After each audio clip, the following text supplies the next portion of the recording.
Hello and welcome back to the Stories of Northern Life podcast, brought to you by the Sault Ste. Marie Museum.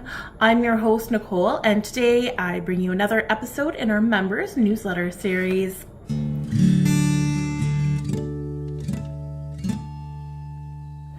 So last week we left off with October 1990, and now we are moving on to December 1990. So this is the wrap up for the year. So this one you can see is printed on special blue paper, and it has sort of a nice little Christmas announcement to it if you are watching on video. So we have Members Newsletter, December 1990, Sault Ste. Marie Museum. Christmas Open House. All members, volunteers, friends, and supporters are invited to join those who have donated artifacts to the permanent collection. Come celebrate the season and see the exhibit. Showing off Thursday, December 13th, 3 p.m. to 7 p.m. Refreshments will be served. And then it says, many thanks to Della Gardner, who has created a decorated ceramic Christmas tree as a gift to the museum. It is displayed as the centerpiece of our Christmas window facing East Street. Home sewing, anyone? Additional articles of clothing have been donated to the collection. Despite Colleen Round's valiant efforts in producing over a dozen garment bags at home, we still could use about 3 dozen more. They are easy to make, just a long, wide pillowcase shape with 4 ties. We have all the necessary materials on hand, but could use assistance from home sewers. If you can help, please let Linda Kearns know.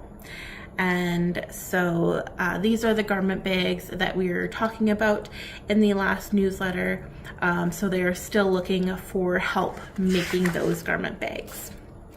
Then we move on to the next page, and we have Showing Off 1990 additions to the collection. This will be the feature exhibit on the main floor from December 7th through January 10th. All those who gifted artifacts to the permanent collection during 1990 will have at least one of their donations on display. Be prepared to view an unusual assortment of items dating from 1880 to the 1950s, with 820 objects donated to the permanent collection so far this year. We've had ample opportunity to select something of interest for everyone. So this seems like a pretty big, ambitious exhibit. It's a really interesting exhibit to get the public involved. Just unfortunately with all of our exhibits and all of our bookings, and just now the amount we have donated, this doesn't seem something that's super feasible for us, but you never know, maybe a few years down the road. Exhibits in the new year. In conjunction with Forum 91, the Livable Winter Cities Conference, January 21st to 25th, and Bonsu Celebrations, January 25th to February 3rd, 2 special exhibits are scheduled.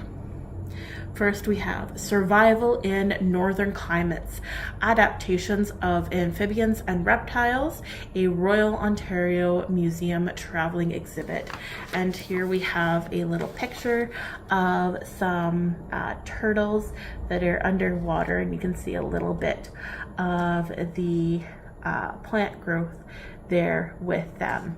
So this, I don't know about you, but this exhibit seems really exciting and something that would have been really interesting to see. And this ran from December 13th to January 29th. Amphibians and reptiles do not leave for the winter, do not have fur coats or wings to fly south. How do they manage to survive the severe cold of winter and the short northern summers? Royal Ontario Museum exhibit designers have created accurate life-size models of many amphibians and reptiles found in Canada and placed them in environmental settings which illustrate their adaptations to life in the north. And then we have here, collectors wanted. Can you part with a few of your antique/collectible treasures for 2 months? We are beginning to line up exhibitors for Collectors Luck 2, a repeat of last year's popular exhibit which will showcase collectibles in our community. Articles alone for this exhibit will be on display in safe and secure conditions in the main gallery from February 14th to April 14th. Last year, collectors showed depression glass, pressed glass, buttons, eyeglasses, primitives, crocs, jewelry, china, toiletries, and more.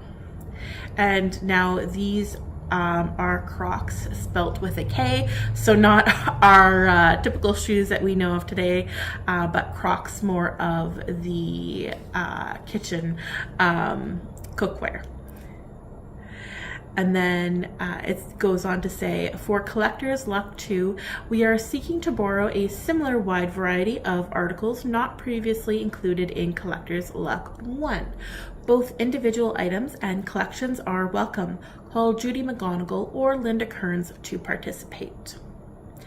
And then we move on to Artifact of the Month. And so we have a little sort of diagram here, a little sketch of the Artifact of the Month if you are watching on video. And it says, this portable piano keyboard, which once belonged to a gentleman named Mr. George O. Jones, is presenting us with a bit of mystery. How and under what circumstances was it used?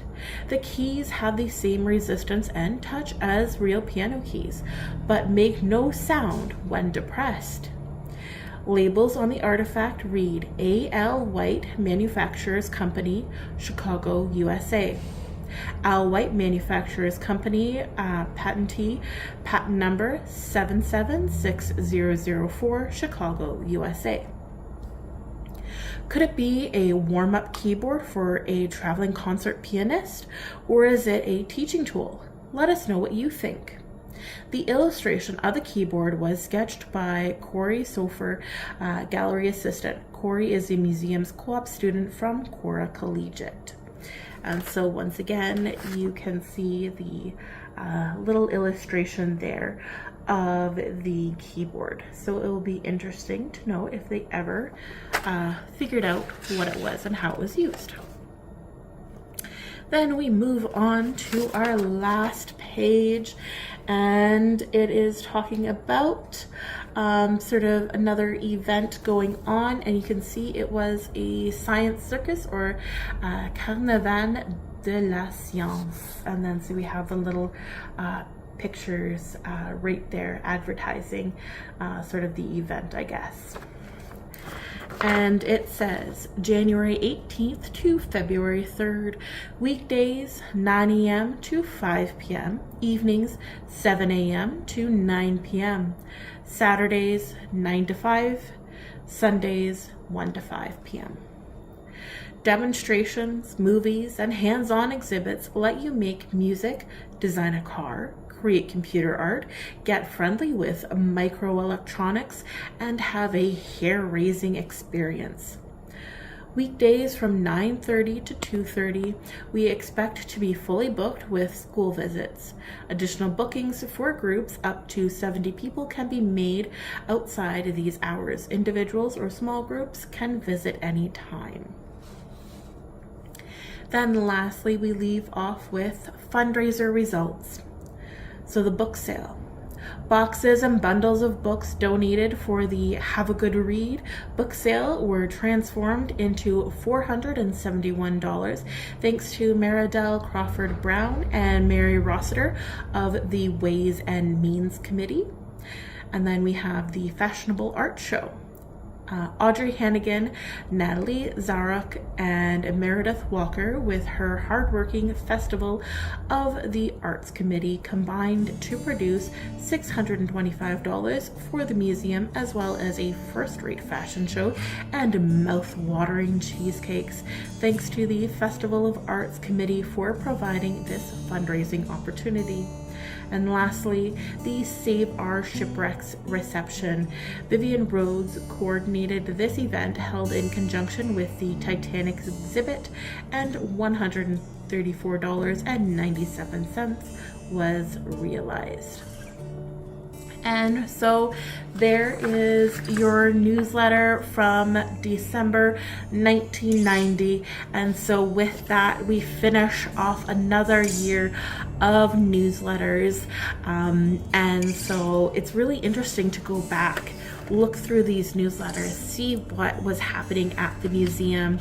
And so that's something I hope to sort of bring back. So if you are a member, keep a lookout in your emails to see hopefully monthly newsletters that will be coming out to you, hopefully looking a little bit more like this with all this fun information in it. If you are a member and are not receiving emails, please contact me, Nicole, at SiouxMuseum.ca, and we will hopefully be able to fix that for you. So expect to see the emails at the beginning of each month.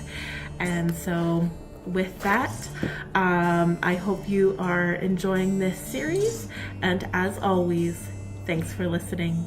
Bye. Did you know you can get unlimited admission to the Sault Ste. Marie Museum for a whole year for just $15?